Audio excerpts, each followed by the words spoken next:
काल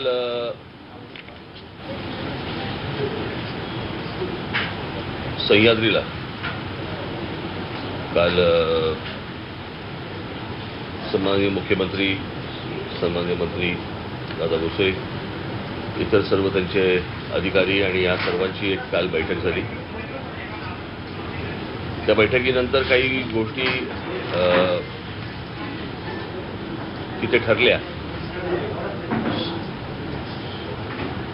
शांत होतच नाही ना तुम्ही शेवटपर्यंत.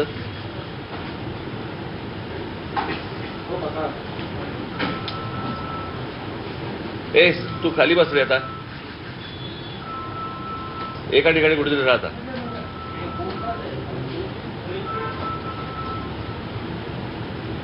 इतक्या प्रेस कॉन्फरन्स हँडल करून पण तुम्हाला सेन्स येतच नाही ना.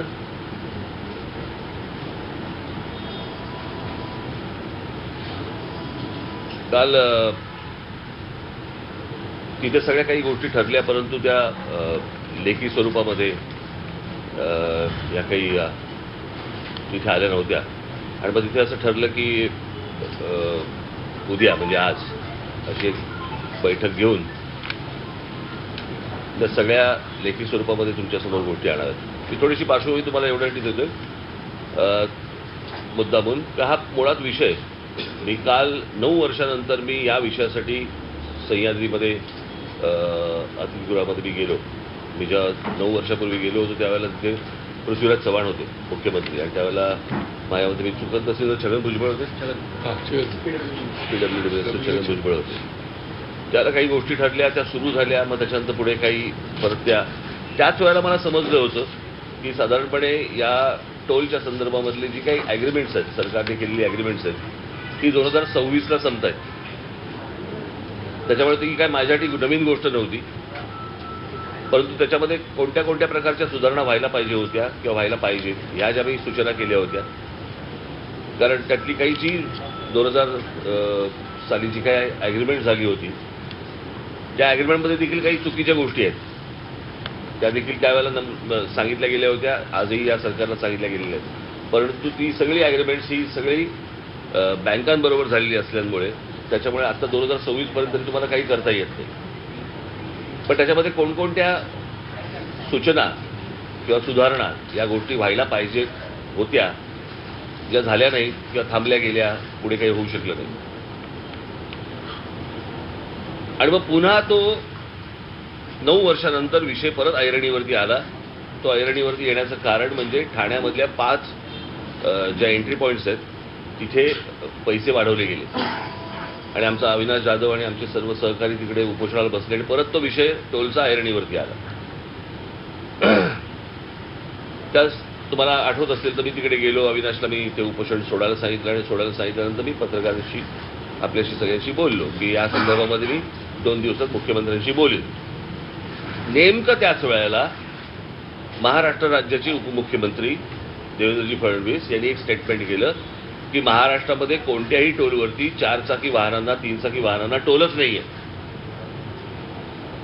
आता हे अशा प्रकारचं स्टेटमेंट त्यांच्याकडनं आल्यानंतर सगळ्या ठिकाणी चलबिचल सुरू झाली की म्हणजे हे आजपर्यंत आम्हाला फसवलं गेलं की काय. की सरकार म्हणते की आम्ही टोल वसूलच करत नाही आहोत, म्हणजे सरकारकडे पैसे जात नाही आहेत, फक्त जे टोल वसूल करतात त्यांच्याकडेच पैसे जातात की काय. याच्यानंतर काही ठिकाणी आंदोलनं झाली आणि वगैरे काही गोष्टी झाल्यात. त्या दरम्यान माझं मुख्यमंत्र्यांशी बोलणं झालं आणि कालची वेळ ठरली त्याप्रमाणे आम्ही तिकडे गेलो. परंतु ते नंतर कळलं की ते काय स्टेटमेंट होतं फडणवीसांचं, या टोलच्या हां म्हणजे मुंबईचे एंट्री पॉईंट्स, त्याच्यासोबतच मुंबई पुणे एक्सप्रेस हायवे यासाठी त्या काळामध्ये एक समिती नियुक्त करण्यात आली होती. हे वगळून त्या काळामध्ये इतर टोलच्या संदर्भात तो निर्णय झालेला होता. आता विषय असा आहे की MSRTC, PWD आणि इतर काही जे टोल नाके आहेत याच्यावरती हे आता हे एंट्री पॉईंट आणि एक्सप्रेसवे हे जर सोडलं तर बाकीच्या ठिकाणच्या टोल नाक्यांवरती ह्या 4 चाक्यांना मुभा आहे का टोल न भरण्याचं हे देखील आपल्याला चेक करायला लागेल. या सगळ्या गोष्टी त्याच्यावरती उपमुख्यमंत्री बोलले. आज आमचं इथे जे बोलणं झाले त्याच्याप्रमाणे कोणकोणत्या गोष्टींच्या सुधारणा या सगळ्या टोल नाक्यांवरती व्हायला पाहिजेत मला असं वाटतं इथे ते त्याचे ते म्हैसकर आणि ते जय म्हैसकर ती मंडळी पण इथे आली होती. टोल हा जर समजा तुम्ही घेणार असाल तर लोकांना कोणकोणत्या प्रकारचे तुम्ही तिकडे फॅसिलिटी सोयी सुविधा तुम्ही दिल्या पाहिजेत या संदर्भामध्ये ॲग्रीमेंटमध्येच काही गोष्टी दिलेल्या आहेत ज्याची अंमलबजावणी झालेली गेली नाही. मला असं वाटतं मी एक एक विषय तुमच्यासमोर वाचतो. त्याप्रमाणे पुढचे 15 दिवस ज्याला आपण अकाउंटेबिलिटी म्हणतो की साधारणपणे दर दिवसाला वाहन संख्या वाढते आपल्याकडे प्रत्येक शहरांमध्ये. आणि ही वाहन संख्या किती वाढते हे मला स्वतः RTOला माहिती आहे, परंतु वाहन संख्या टोल नाक्यावरनं किती जातात याचा काही आकडा उपलब्ध नाही आणि तेही काही सांगत नाही. त्याच्यामुळे काल सरकारने मंत्री महोदयांनी आज निर्णय घेतला आहे की पुढचे 15 दिवस या सर्व एंट्री पॉईंट्स वरती सरकारतर्फे कॅमेरा लावले जातील आणि त्यांच्याबरोबर आमचे देखील कॅमेरे लागतील पक्षाचे, की जेणेकरून किती गाड्यांची ये जा होते आहे या गाड्या मोजल्या जातील. कारण दर दिवशी जर लोक समजा गाड्यांची संख्या वाढते आहे बरोबर आहे त्याच्यात हे टोल पण वाढवणार आणि गाड्यांची संख्याही वाढणार. म्हणजे हे किती काळ चालू राहणार हे एकदा आपल्याला समजा नागरिक म्हणून आपल्याला कळलं पाहिजे बरोबर आहे. त्याच्यामुळे ही व्हिडिओग्राफी उद्यापासून सुरू होईल बरोबर. करारात नमूद केलेल्या सर्व सोयी सुविधा म्हणजे स्वच्छ प्रसाधनगृह पुरुषांसाठी आणि महिलांसाठी, स्वच्छ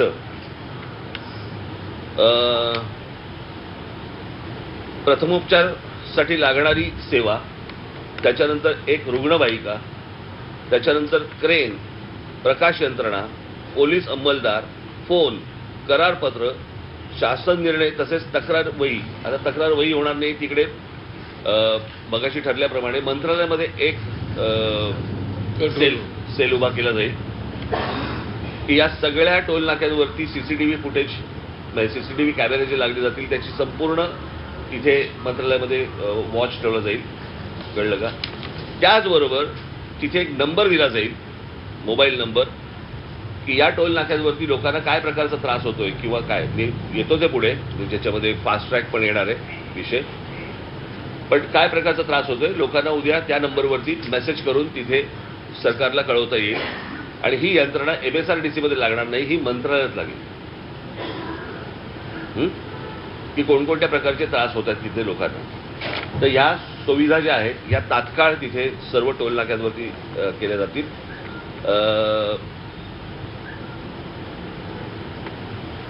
त्याच्यानंतर करारातील नमूद सर्व उड्डाण पूल, भुयारी मार्ग यांचे डिटेल स्ट्रक्चरल ऑडिट केलं जाईल बरोबर आहे.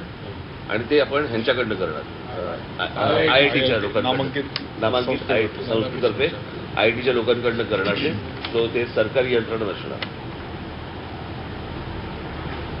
त्याच्यानंतर ठाण्याला जे टोल वाढ झालेली आहे खास करून मी कमर्शियल म्हणत नाहीये, ज्या 4 चाकी वाहनांवरती जी 5 रुपयाची वाढ झालेली आहे हा रद्द करण्याच्या दृष्टिकोनातनं सरकारला 1 महिन्याचा अवधी पाहिजे आणि त्याप्रमाणे ते 1 महिन्याच्या अवधीमध्ये याचा निर्णय करतील असं सांगितलं.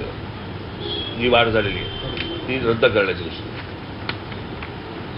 त्याच्यानंतर जी गोष्ट बंद झाली होती ती आता पुन्हा सुरू होईल. ती म्हणजे प्रत्येक टोल नाक्यावरती ती जी येलो लाईन जी पूर्वी होती बरोबर, त्या येलो लाईनमध्ये 200 ते 300 मीटरच्या पलीकडे त्या येलो लाईनच्या बाहेर गाड्या गेल्या तर त्या सगळ्या गाड्या पुढच्या सोडून दिल्या जाणार टोल न घेता. येलो लाईनच्या पुढच्या सगळ्या गाड्या सोडून दिल्या जाणार.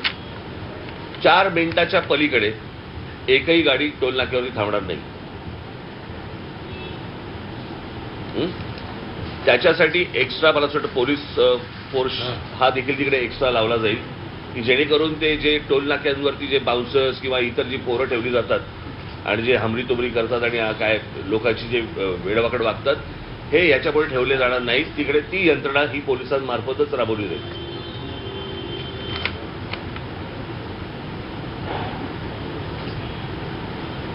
त्याच्यानंतर ती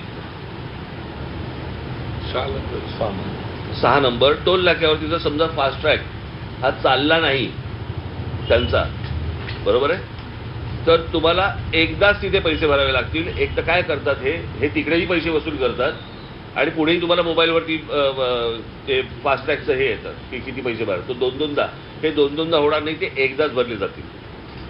आणि हे जर समजा दोनदा भरले गेले तर तुमच्याकडे कंप्लेंटचं जे नंबर दिलेला आहे त्याच्यावर तुम्ही इमिजिएटली ही कंप्लेंट करू शकता.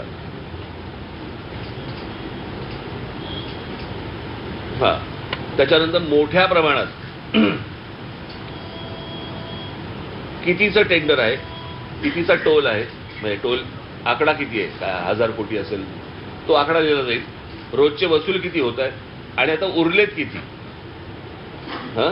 हे मोठ्या बोर्डावरती रोजच्या रोज डिजिटली तुम्हाला सांगितलं जाईल लोकांसाठी, दोन्ही बाजूला.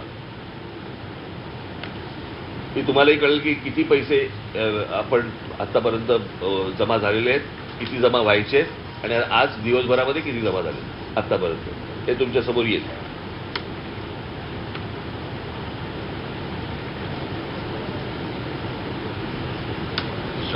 त्याच्यानंतर आनंदनगर टोल नाका ठाण्याचा, ज्याच्यात या सगळ्या गोष्टी सुरू झाल्या.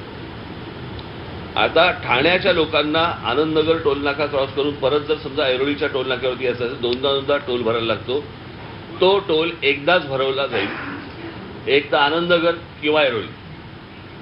याच्यासाठी त्यांना 15 दिवसामध्ये या प्रकारचा ते शासन निर्णय घेईल. एक महिन्याच्या सर्वेक्षण करणार काय, त्याचंही सर्वेक्षण करणार की ठाण्यावरून मुळात किती गाड्या जात आहेत ते. 7 नंबर.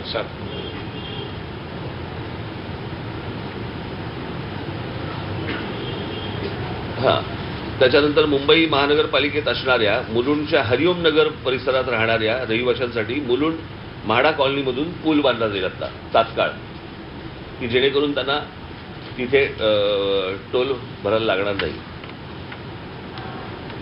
त्याच्यानंतर संपूर्ण महाराष्ट्रामध्ये आता काय झालंय, महाराष्ट्रामध्ये जे रस्ते आहेत, मगाशीच आमचं बोलणं चालू होतं की महाराष्ट्र सोडला आणि इतर राज्यात गेलो की आपल्याला गुळगुळीत रस्ते मिळतात.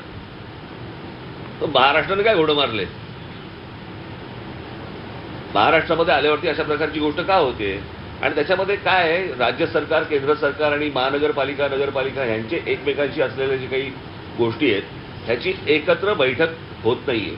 मी काल मुख्यमंत्र्यांना पण हीच गोष्ट सांगितली की ही जोपर्यंत एकत्र बैठक होत नाही, काय होतंय, आता हे राज्य सरकार म्हणतं नाही, ते केंद्राकडे रस्ता जातो, आम्ही काही करू शकत नाही, मग हा राज्याकडे जातो, मग महानगरपालिका म्हणतात महानगरपालिकेकडे जातो. हे असं करून चालणार नाही, ते एकत्रित याचा निर्णय करावा लागेल. ज्या नॅशनल हायवेज आहेत, या नॅशनल हायवेवरती कायद्यानुसार तिकडचा जो टोल घेणारा जो माणूस आहे, तिकडचा जर रस्ता खराब असेल तर त्या ठिकाणचा टोल हा रद्द करता येतो, कळलं का. आणि या संदर्भामध्ये मला असं वाटतं राज्य सरकार केंद्र सरकारशी आता पुढच्या 15 दिवसामध्ये बोलतील.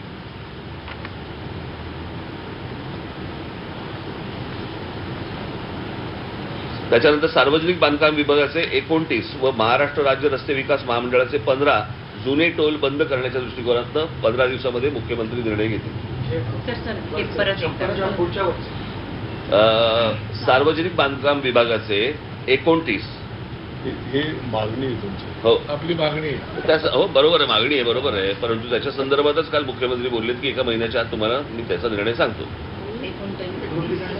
आणि महाराष्ट्र राज्य रस्ते विकास महामंडळाचे 15 जुने टोल आहेत, जुने टोल आहेत.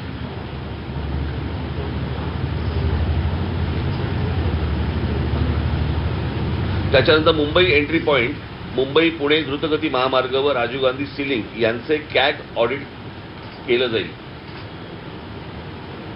ही आमची मागणी आहेच, पण ती आम्ही मुख्यमंत्र्यांकडे लावून धरलेली आहे. त्याचं कॅग ऑडिट केलं जाईल.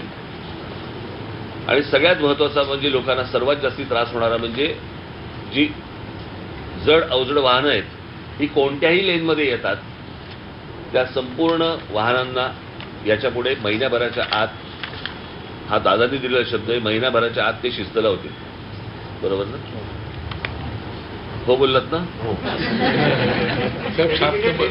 आपण यांची जबाबदारी होती. 7 नंबर.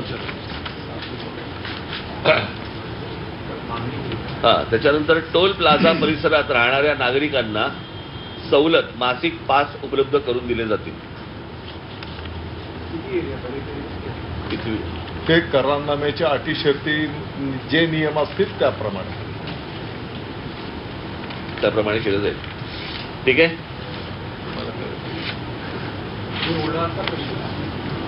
तुम्ही काय विचारणार असाल तर बोलतील. नाही, एक असा विषय आहे की यामध्ये एक व्हाईट पेपर का आणला जात नाही आणि एंट्री पॉईंटचा मुद्दा वर्षानुवर्ष 2015 मध्ये देखील एंट्री पॉईंट बंद होणार.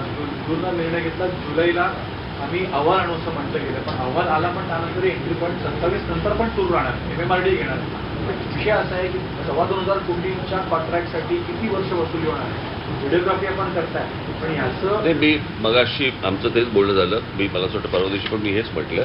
प्रश्न असा आहे की राज्य म्हटलं, राज्याला रेव्हेन्यू लागतो, कळलं का, राज्य चालवायला. हे काही न समजणे इतके काही दुधखोळ नाही हो. प्रत्येकाला माहिती आहे की राज्य चालवायचं असेल तुम्हाला रेव्हेन्यू लागतो. पण हा रेव्हेन्यू कलेक्ट होत असताना जो फ्युएलमधनं पण होतोय, तुमच्या इतर टॅक्समधनं पण होतोय, रोड टॅक्समधनं होतोय, तुम्ही गाडी परचेस करताना पण होतोय, त्याच्यानंतर टोलवरती पण होतोय, हे सगळं जातंय कुठे. मगाशी मी दादाची हाच विषय बोलत होतो की प्रत्येकाला असं वाटतं की अरे माझ्याकडचे रस्ते खराब आहेत, मी पैसे तर भरतोय या सगळ्या गोष्टीत, तर मला रिटर्नमध्ये काय मला मिळतंय. बरं, रिटर्नमध्ये त्याची अपेक्षा फक्त एवढीच आहे ना की मला चांगले रस्ते मिळावेत. यात अजून काय गैर असावं. खराब रस्ते टोल नाही अशी भूमिका सरकार घेईल का? जर रस्ते खराब असले टोल वसूलला दिलाच नाही. कायद्यामध्ये आहे, म्हणूनच मी सांगितलेलं आहे, कायद्यामध्ये आहे. आता ही गोष्ट मी आता गडकरींशी पण बोलणार की जे राष्ट्रीय महामार्ग आहेत, ज्या राष्ट्रीय महामार्गावरती किंवा राज्याचे महामार्ग आहेत तिकडे राज्यच निर्णय घेणार. पण जिकडे रस्ते खराब आहेत ते रस्ते खराब असल्यानंतर ती जबाबदारी सुधारण्याची त्या टोलवाल्याची जबाबदारी येते. जसं आता म्हटलं तसं करारामध्ये खूप विषय आहेत, पण ते आपल्या समोर आले नव्हते आणि आता आम्हाला ते कळले. तर आता तुमचं समन्वय नसल्यामुळे हे झालेलं आहे असं राजसाहेब पण म्हणाले. तर काय म्हणजे शब्द कसा देणार की 1 महिन्यात होणार का, नाही झालं तर ती जबाबदारी काय? नाही, मला असं वाटतं, मी या संदर्भात मी ह्यांच्या बाजूने बोलतो असं नाहीये. मला असं वाटतं राज्य सरकारच्या अखत्यारीमधल्या ज्या गोष्टी आहेत, मला असं वाटतं याच्या बाबतीत हे निर्णय करू शकतात. समन्वयासाठी कोणी व्यक्ती नाही. समन्वयासाठी नाही, आता मलाच फोन करायला लागेल. त्याच्यामुळे झालंय, म्हणजे समन्वयासाठी कोणी असणार, जबाबदार कोण, म्हणजे तुम्ही आलाय, पण हे सगळं करारात असताना झालं नाहीये. केंद्राचं वेगळं, राज्याचं वेगळं, त्यात कुठेच समन्वय नाही. तर आम्हाला जो त्रास होतो त्याचा विषय, तर त्याची शाश्वती काय?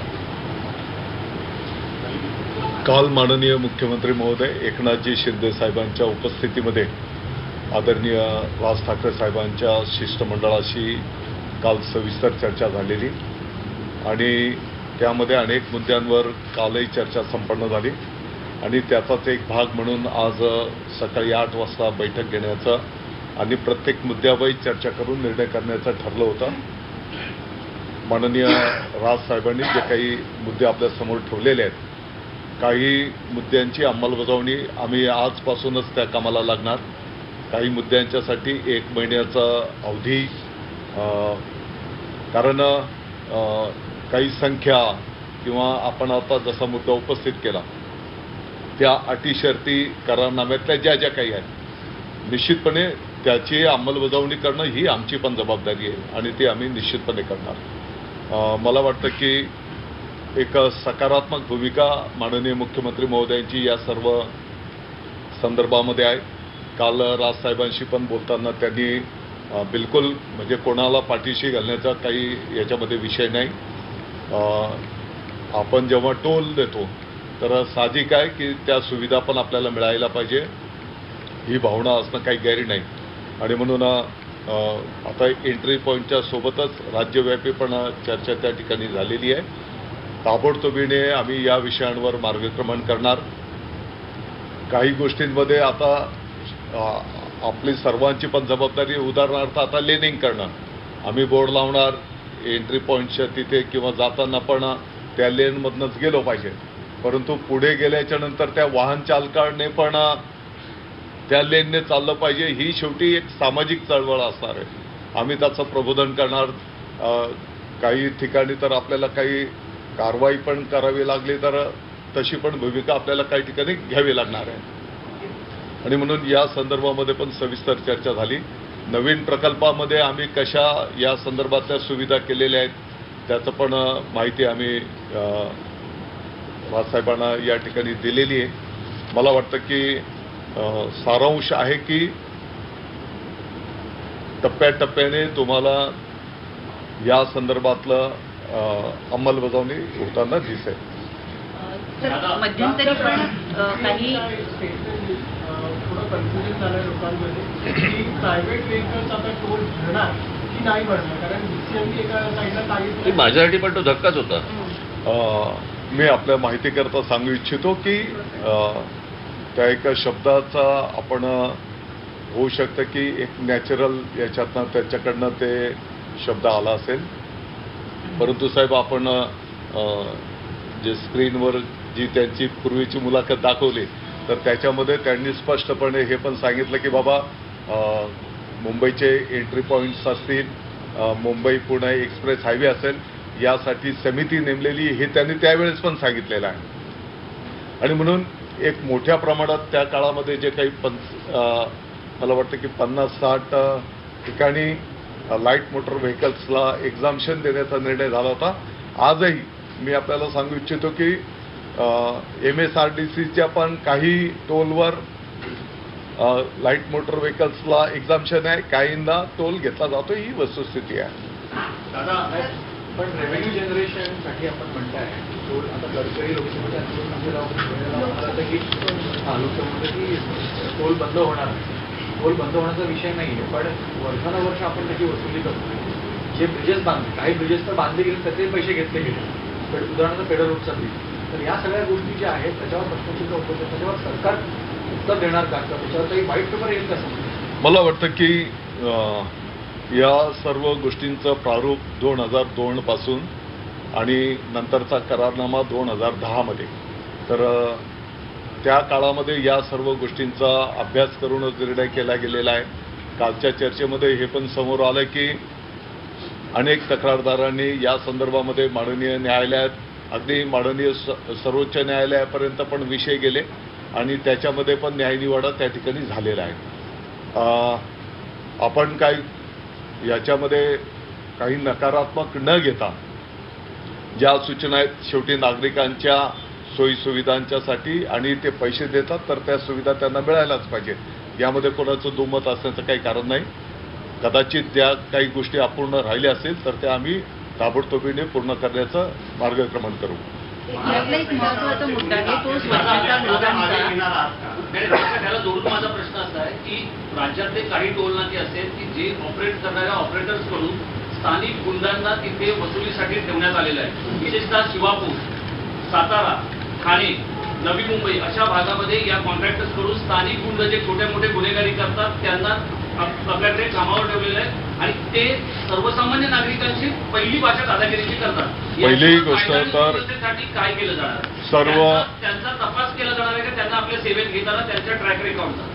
सर्व टोल्सवाल्यांना आम्ही सूचना करू की त्यांनी नागरिकांशी वागताना सौजन्याने सन्मानजनक वागलं पाहिजे, अशा प्रकारच्या स्पष्ट सूचना दिल्या जातील.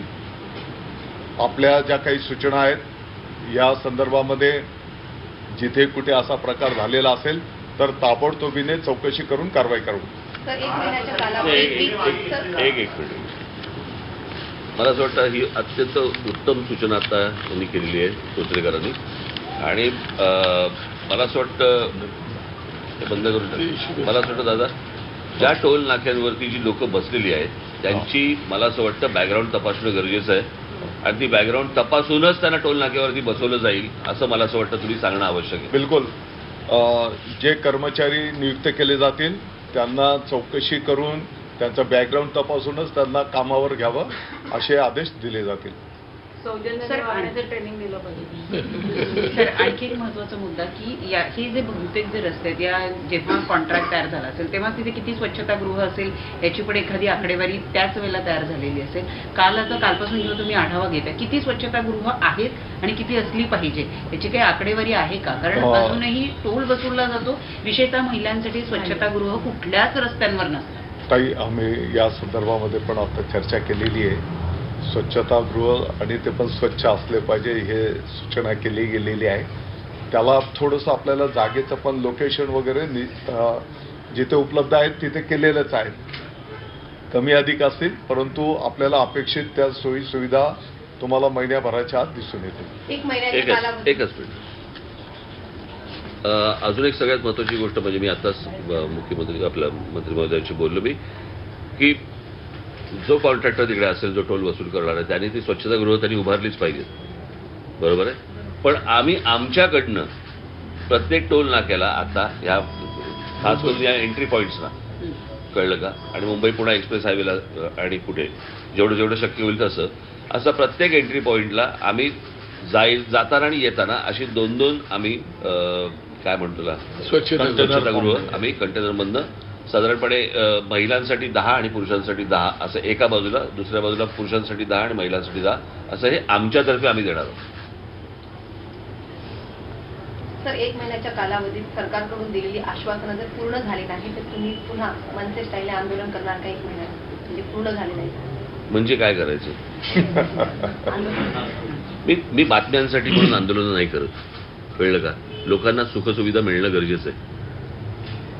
हे एका स्टेटमेंटमधनं या सगळ्या गोष्टी उभ्या राहिल्या, बरोबर. अन्यथा फक्त ठाण्याच्या फक्त वाढलेल्या 5 रुपयाचा विषय होता, बरोबर की नाही. 2026 पर्यंतचा करार आहे. मला तेव्हाच मला माहिती होतं ना.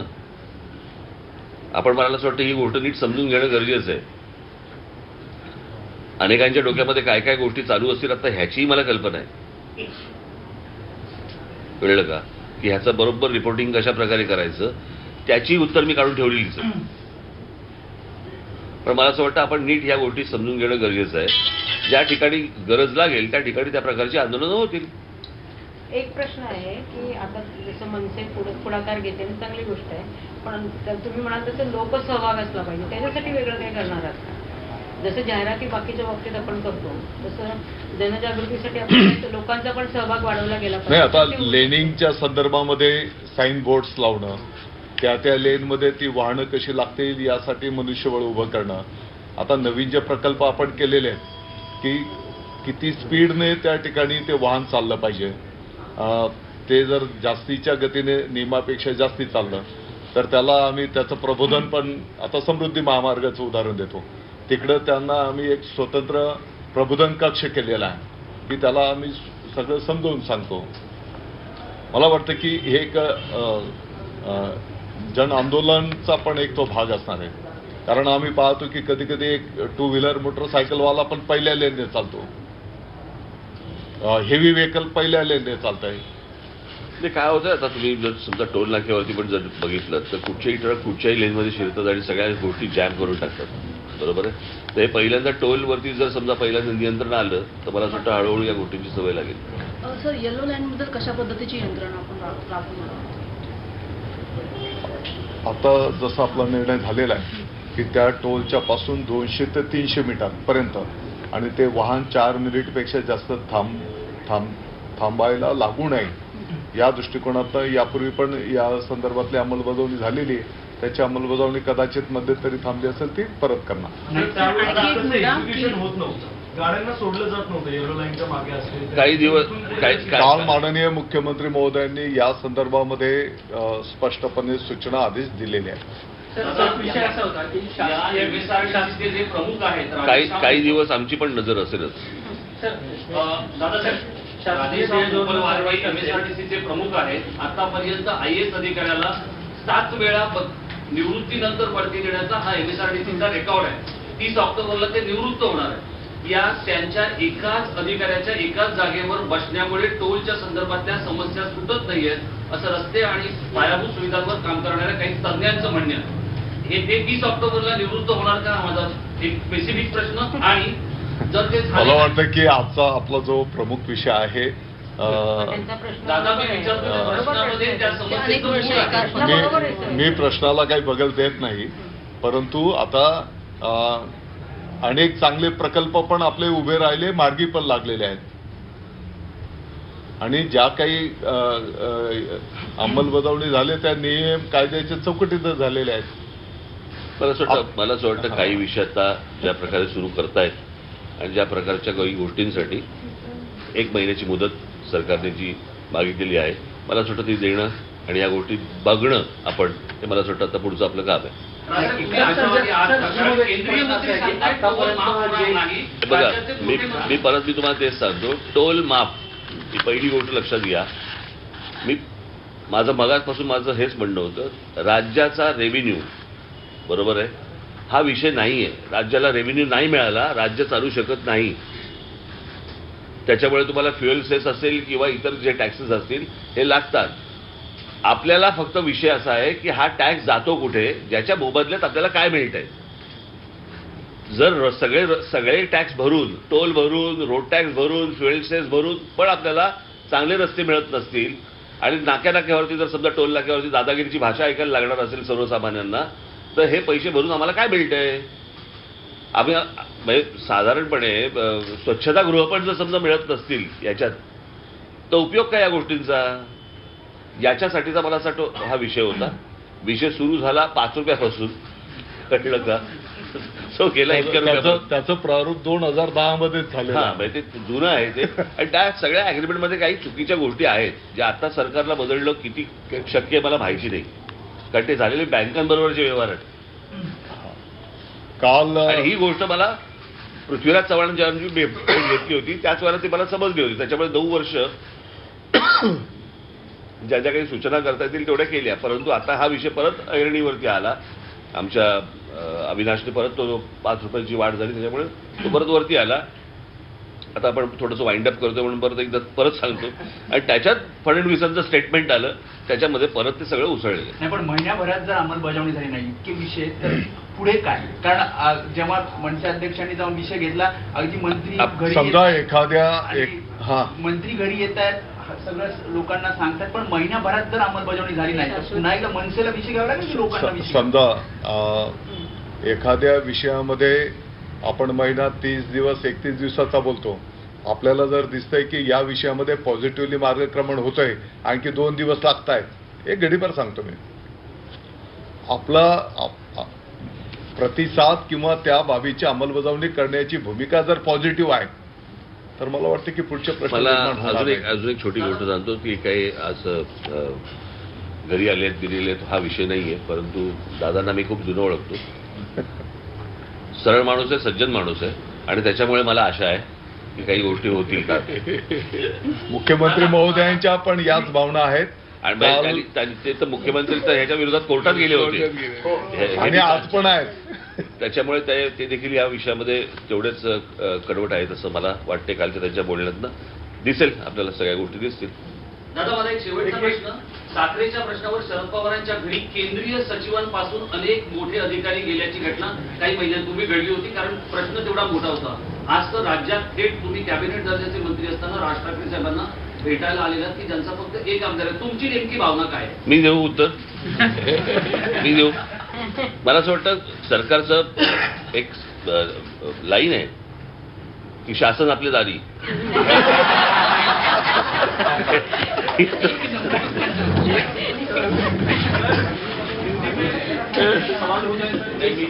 मी हिंदीमध्ये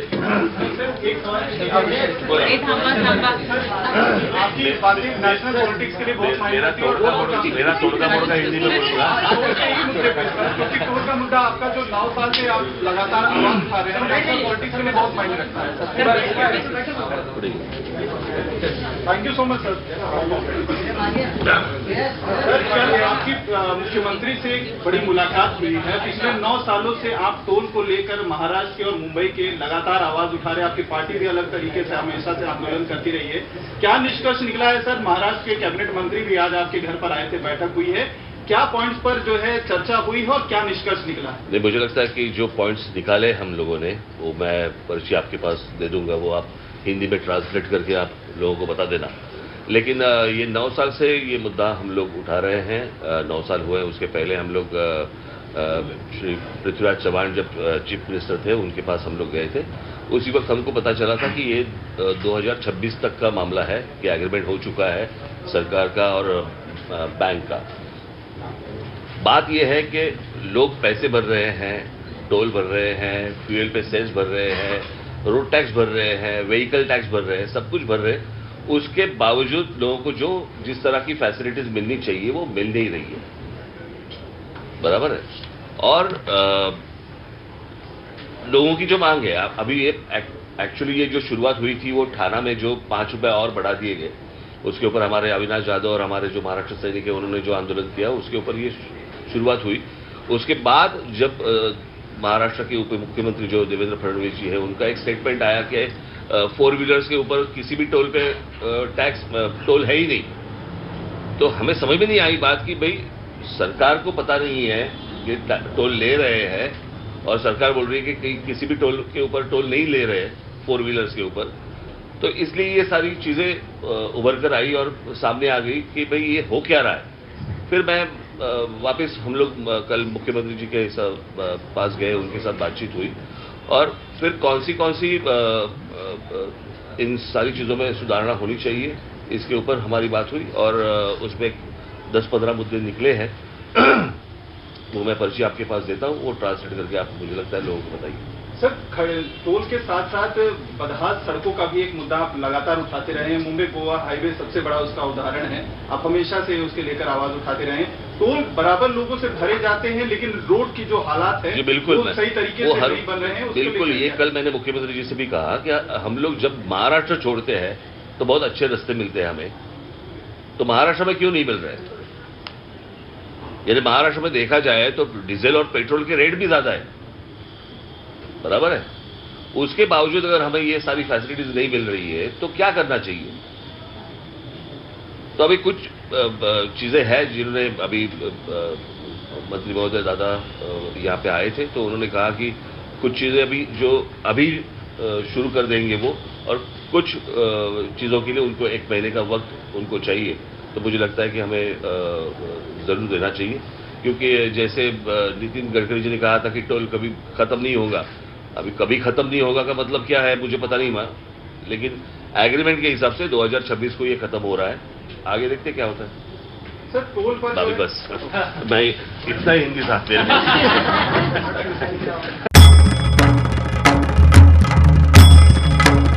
भंडाऱ्याची उधळण म्हणजे